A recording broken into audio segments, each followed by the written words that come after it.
जब एक इंसान को नाकाबिले तस्वुर दौलत से नवाजा जाता है, लेकिन लालच उसकी रूह पर हावी हो जाता है, तो क्या होता है? आज की दिलचस्प कहानी में इस इंसान के बारे में जानते हैं। हमारे चैनल में दोबारा खुश आमदीद। आज हम एक ऐसे शख्स के बारे में बात करेंगे जिसे बेपनाह दौलत से नवाजा गया था, लेकिन उसका लालच उस पर हावी हो गया।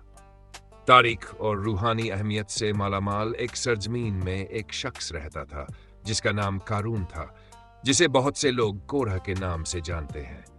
उसकी कहानी बेपनाह दौलत, गहरे गुरूर और बिलाखिर तबाही की कहानी है, जो लालच और गुरूर के खतरों पर एक लाजवाब सबक के तौर पर काम करती है।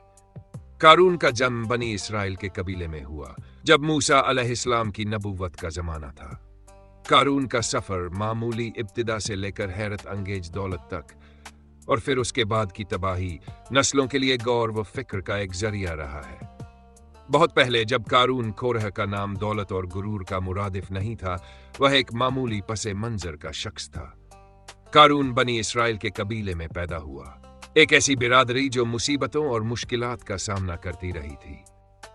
कारून की कहानी एक वसी और गहरे तारीखी वाकिया है, जो इस्लामी, यहूदी और ईसाई रिवायत में तफसील से बयान की गई है। यह कहानी न सिर्फ मजहबी अहमियत रखती है, बल्कि यह इंसानी गुरूर, लालच और अखलाकियात के सबक भी सिखाती है। कारून का जन्म बनी इसराइल के एक प्रमुख खानदान में हुआ था, और वह मूसा अलैहिस्सलाम के चचाजाद भाई थे। उनके वालिद का नाम यसहर था, और वह लेवी की नस्ल से थे, जो याकूब अलैहिस्सलाम के 12 बेटों में से एक थे। कारून का खानदान मिस्र में रहता था, जहां बनी इसराइल को फिरौन के मजालिम का सामना करना पड़ रहा था। कारून के पास बेपनाह दौलत और खुशहाली थी, जिसे उसने अपने कारोबार और होशियारी से हासिल किया था। उसका खजाना इतना वसीओ था कि उसकी चाबियां इतनी भारी थीं कि उन्हें उठाने के लिए कई मजबूत लोगों की जरूरत पड़ती थी। उसके पास सोने, चांदी, जवाहरात और दूसरी कीमती अशिया का जखीरा था, जिसने उसे इंतहाई ताकतवर बना दिया था। उसकी खुशहाली इतनी ज्यादा थी कि लोग उसकी ऐशो इशरत की जिंदगी को देखकर हैरान रह जाते थे। लेकिन इस दौलत और ताकत ने कारून को मगरूर और मुतब्बिर बना दिया।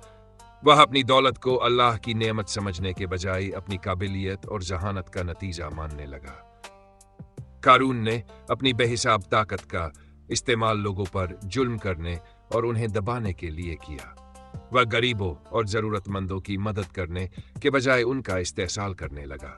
उसका रवैया इतना बुरा हो गया कि लोग उससे डरने लगे और उसके मजालिम से तंग आ गए। मूसा अलैहिस्सलाम ने कारून को समझाने की कोशिश की और उसे सही रास्ते पर आने उन्होंने कारून से कहा कि वह अपनी दौलत को अल्लाह की राह में खर्च करे और गरीबों की मदद करे। मूसा अलैहिस्सलाम ने उसे यह भी याद दिलाया कि यह दौलत अल्लाह की नेमत है और उसे इसका सही इस्तेमाल करना चाहिए। लेकिन कारून ने मूसा अलैहिस्सलाम की बात नहीं मानी और उल्टा उन पर ही इल्जाम लगाने लगा। उसने कहा कि मूसा अलैहिस्सलाम मेरी दौलत से जलते हैं और मुझे नीचा दिखाना चाहते हैं। कारून ने अपने गुरूर में आकर अल्लाह की नेमतों को जुठला दिया और अपनी दौलत को अपनी काबिलियत का नतीजा बताया। उसने यह भी कहा कि उसे यह दौलत उसकी जहानत और मेहनत की वजह से मिली है, न कि अल्लाह की मेहरबानी की वजह से। कारून के इस रवैये से अल्लाह नाराज हो गए और उन्होंने उसे सबक सिखाने का फैसला किया। एक दिन जब कारून अपने खजाने के साथ गुरूर में चूर था, अल्लाह के हुक्म से जमीन ने उसे और उसके खजाने को निगल लिया। कारून का गुरूर और नाफरमानी उसकी तबाही का सबब बनी। उसका अंजाम इतना खौफनाक था कि लोगों ने उसकी बर्बादी को देखकर सबक हासिल किया। कारून की कहानी हमें यह सबक देती है कि दौलत और ताकत का गुरूर इंसान को तबाही की तरफ ले जाता। यह कहानी हमें यह भी याद दिलाती है कि अल्लाह की नेमतों को उसकी मर्जी के मुताबिक इस्तेमाल करना चाहिए और गरीबों व जरूरतमंदों की मदद करनी। कारून की कहानी हमें अजीजी, रहम और इंसाफ की अहमियत सिखाती है और यह याद दिलाती है कि अल्लाह की नेमतों का सही इस्तेमाल ही असली कामयाबी।